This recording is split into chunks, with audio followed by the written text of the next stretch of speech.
Yeah. Hello, my gorgeous, beautiful, wonderful queen bees. It is your girl Amanda, the buzzed artist. Welcome back to my channel. So this video is going to be a little different. We're going to be talking about kindness rocks. If you've never heard of kindness rocks, it's basically a rock that you paint with a positive message on the front of it, and then you hide it in a public location for someone to find and to be motivated by. I actually came across this about a month ago, and I thought it was such a beautiful idea because you're sharing art that could make people smile. So I cannot exactly pinpoint when this movement began, but it has been sweeping the entire nation and has reached different countries as well. Nice. People making rocks, hiding them in public locations for others to find and to re-hide. It's a great way to give back to your community, to share art, and to brighten someone's day. And knowing how life can be, we can all use a little bit of that. So for this video, I'm going to go ahead and make my own kindness rocks that I can distribute in my own local community. So if you've always wanted to try the kindness rock movement, but weren't exactly sure how to do it,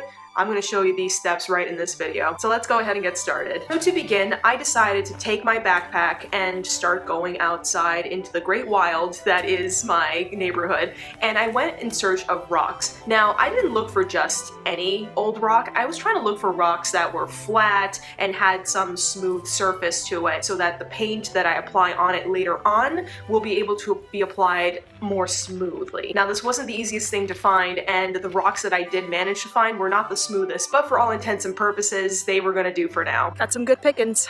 Now let's go paint. I then brought the rocks home and decided to give them a good scrubbing. If ever you found rocks in nature, they're always gonna have dirt, sand, gravel, and maybe a few bugs here and there. So you gotta give them a nice little scrub. And once I did that, I finally sanded each of the rocks to help me get a more smooth surface.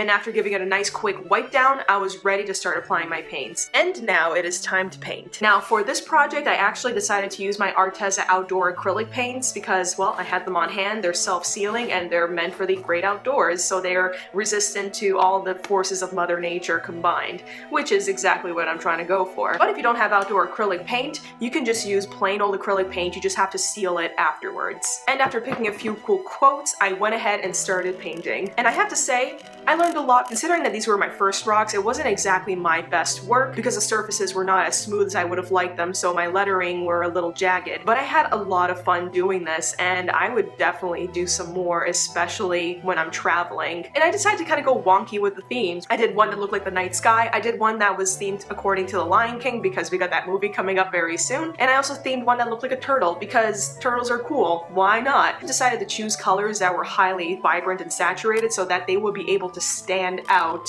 when placed among the natural colors of the nature.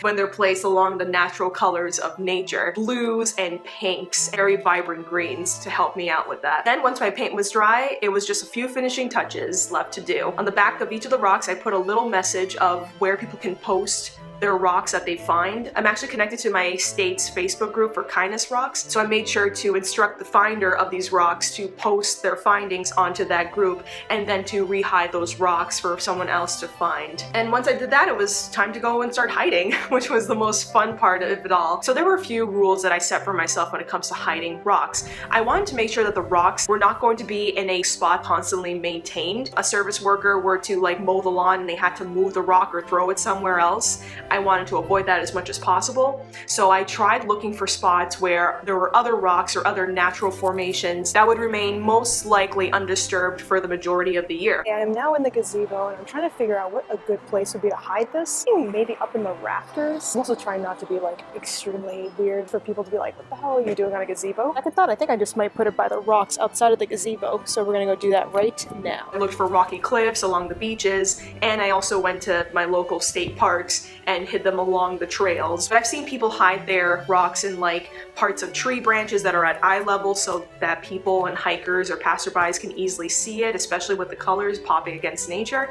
I've seen all sorts of possibilities. Then once I've placed my rocks in their hidden locations, I would take a picture and post it to my local Facebook kindness rock community, give them hints as to where those rocks are located. And that was it. I said goodbye to each of my little kindness rocks creations and bittersweetly walked home, kind of like extremely proud of myself. I kind of feel like I contributed. I put forth positivity and kindness into the world. I wanted to find more ways that I can connect with my local community to spread kindness and joy through art. So that was my adventure with kindness rocks. I really had a great time with it, and I am certainly going to be doing more of this. I might actually explore hiding rocks in different locations, especially when I'm traveling. My next goal would be whenever I'm preparing for a vacation, going like to a different state or a different country, my husband and I have an excuse to go hiking, go outside, and explore the general cool areas of that place, and then hide a rock there. I just think it's so cool how like a little kindness that you get from one state can travel its way over to another state, and who knows, someone who finds it in that state might be able to bring it to another state, and that person to bring it to another state or a different country,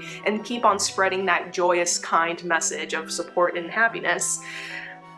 I mean, it's just a really cool, fun hobby, and especially if you have kids, it's a really great way to get them engaged in their local community and to give back and to give love and positivity and support for others who really need it. So my queen bees, what are your thoughts on kindness rocks? Would you make some of your own? Have you done them before? Comment below, let me know, share your thoughts, share some tips. I'm actually really hooked on these kindness rocks, and I'm definitely going to be adopting them for lots and lots of future projects, because why not? That's about it for my adventures. If you guys enjoyed this video, please be sure to give it a like and to subscribe to my channel. Hit that like button, you know what to do, so that you can see more fun videos from me to you in the future. Well, I feel like painting another rock today, so I'm gonna go ahead and do that. I'll see you all next time. Bye!